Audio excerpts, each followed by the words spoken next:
All right, Gemini, welcome to your weekly forecast for December 4th through the 10th of 2017. And this video is for Sidereal Astrology. If you don't know what Sidereal is or you are new to the channel, check out the link down below. We're using the actual size of the constellations, which does change the signs from mainstream astrology.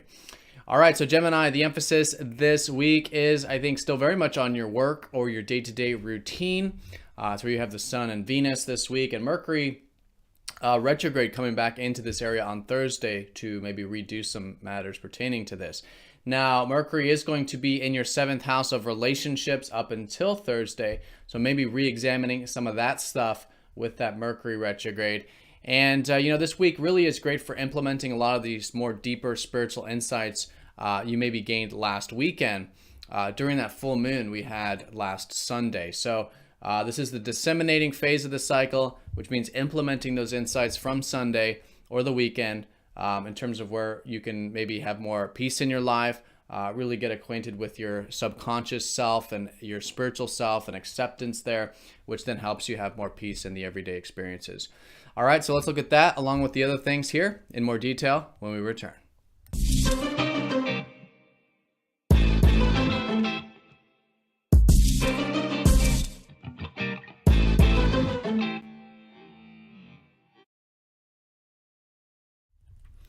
All right, Gemini, so here's your chart for the week. We have the concentration of energy in your 6th house of work and routine over here.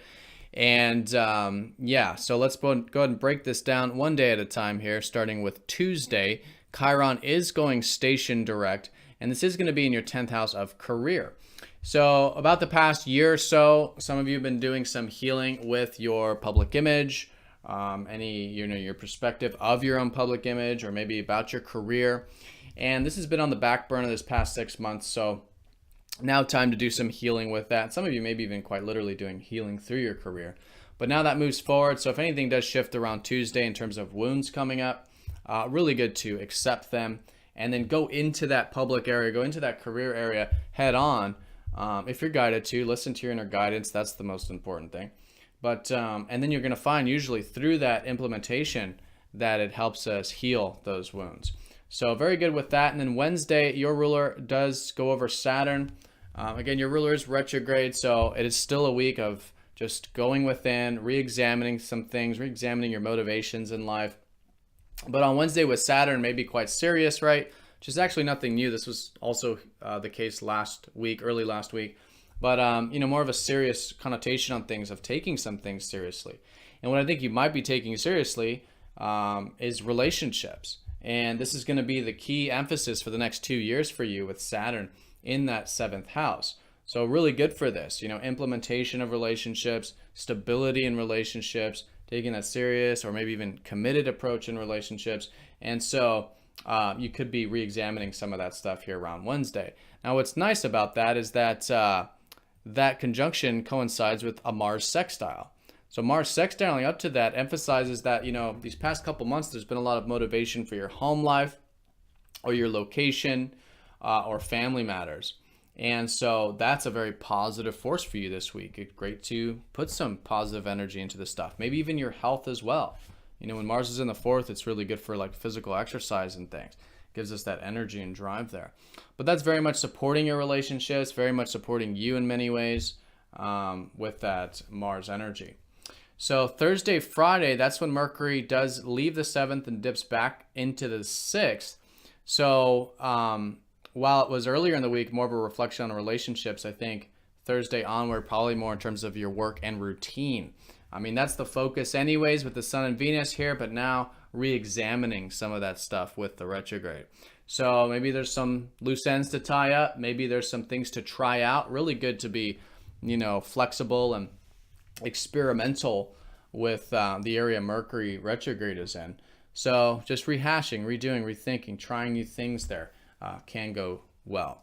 Now, Sunday, we do have a couple aspects. We have your ruler, first of all, trining Uranus. So Sunday, very good for freedom. I think it could be a very exciting weekend collectively for you, just feeling a bit progressive, innovative.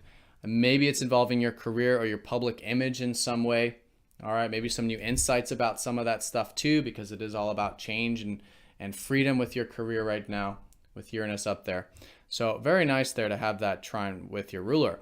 Now, in terms of Venus, Venus is going to be squaring up to Neptune. So there could be some uncertainty if we're trying to figure things out mentally, maybe a bit of apathy or something. For you, it could be involving the that work or that routine, but probably more so your self-expression, fun, passion, the things you enjoy in life, the things close to your heart, maybe some uncertainty about that stuff. And so it's nothing major, but good to bring some present moment awareness to our life, which is really what Neptune helps us do. And then as a result, it becomes very constructive and it helps us really ground the spiritual energy. And so this can be really helping you ground with your work, being more present with that or your routine, and also helping you be more present with what's possible in life. You know, Neptune in your 9th house is really about, and Neptune's a great aspect going into 2018, about seeing potentials, opening your mind to potentials, and really going with the flow along the life journey and seeing how everything does end up exactly how it's meant to be and in divine perfection. All right, so Gemini, have a great week. Thank you for watching. If you have any questions, please feel free to comment down below. I'll do my best to answer them. Thank you for all of your likes, comments, and shares with these videos. And yeah, see you next time for the next forecast. Take care.